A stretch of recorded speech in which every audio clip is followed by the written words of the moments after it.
Hey, what's up, guys? Jay Hood here, bringing you another Vanguard deck profile. This is the Aqua Force deck that you guys have already seen. But the thing is, I'm doing this because I just had a regional kind of thing, a Victorian Championship little thing today, and I played with this deck and went 2-2. There weren't many people there, but still, I went 2-2 with this. I have changed a few things. Today it was just pretty much a test out day for this deck to see if the things I've changed worked, and yeah, it went alright. Like, I could have done better. Like, the first game I got 2-0'd, and same with the second, all just because I couldn't get enough triggers, and because this deck runs, the trigger lineup for this deck is really weird. I just couldn't get enough triggers, and I couldn't get rear guards, so when I did trigger check things, the triggers would be just useless.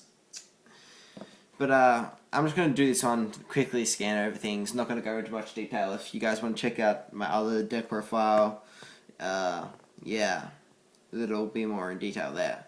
So our starter is the start of the Aqua Force ride chain. Like I said in my other video, just run the ride chain for more consistency. We'll start with that grade 3s that I run for last card Revan. Yeah, he was pretty good today. I didn't find him as much as I'd like, and I'm thinking of swapping out the ride chain and maybe going for the Eric as my starter, or even just putting Eric in the deck. It's hard to say. Next, we've got our last grade 3s, our 4 break rides, our 4 transcores. Performed really well today. It's really good, this break ride, but I don't really have much to say besides it worked well. Like, it could have been better, but as far as I'm concerned, it went pretty good. If it won me 2 rounds out of 4, which I can't complain with. So this is the grade 2 of the ride chain. I got his effect off heaps, surprisingly, and just kept on swinging for heaps and heaps and heaps. And because the way I play this deck is pretty beat down-ish at grade 1 and 2, his effect is really, really good. To our next grade 2s, I changed. If you look at my other deck profile, I ran 4 of the 12k attackers, but I changed to 4 of the Lazarus. I just prefer Lazarus at 4 than 3. I felt if I missed my ride chain, he was a good 10k to ride, and he's a good 10k to rear guard. He performed amazingly today, because if I was getting a 12k attacker and I already had more than 2 rested and I pulled a stand trigger, I could stand him for 15, which is really, really good. And I really couldn't complain about him in the deck today. Like, I definitely would keep him at 4 in this deck instead of the 4 12k attackers. It's just a lot more consistent. Then we have, like I said, 3 of our 12k attackers.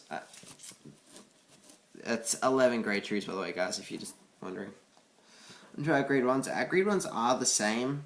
It's pretty much I just changed little things in the grade 2s and and a fair bit in the trigger lineup, just to see a few things. So next we run 4 of the grade 1 of the ride chain standard, and he's a good. I'm running the ride chain because they are good 7k boosts.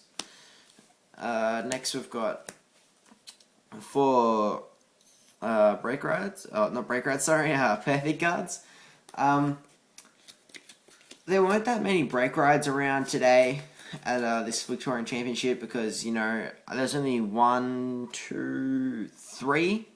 There was a Gancelot and then 2 Dauntless. So this performed immensely on the because they played Dauntless Dart, really good on the Dauntless Dart, and I actually came up against a Sanctuary Guard Dragon deck. And you know how, if you guys know what Sanctuary Guard is, it hits for heaps, and these were really, really helpful. They performed greatly.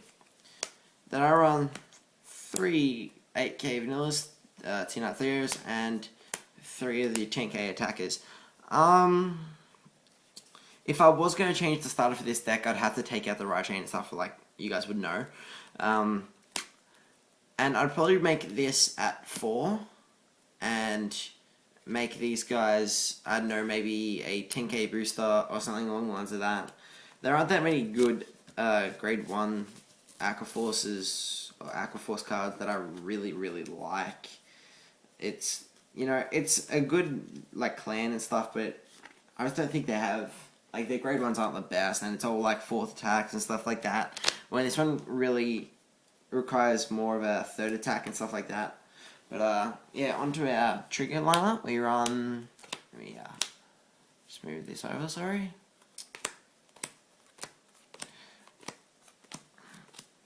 $12 stand. These were so good. I definitely am going to take out the 12, but the 12 was good for the fact of, if I was versing a high hand deck, I'd pull so many stands on grade 1 where I'd have 2 of these next to my Vanguard and just swing for 15 again with those.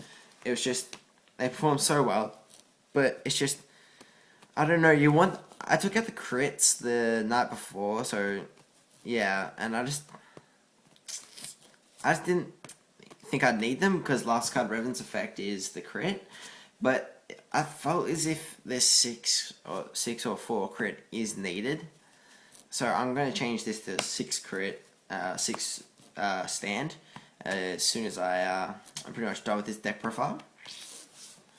And then we run our staple for heals.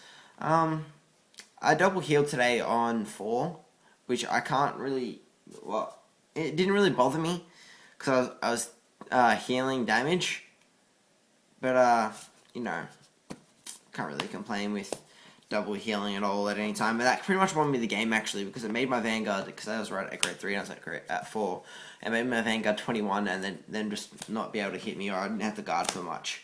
But that's it for the deck profile, guys. Just a little quick one. Yeah, I will probably be changing this deck to Tetra Drive, but I will be keeping the right chain, I would say.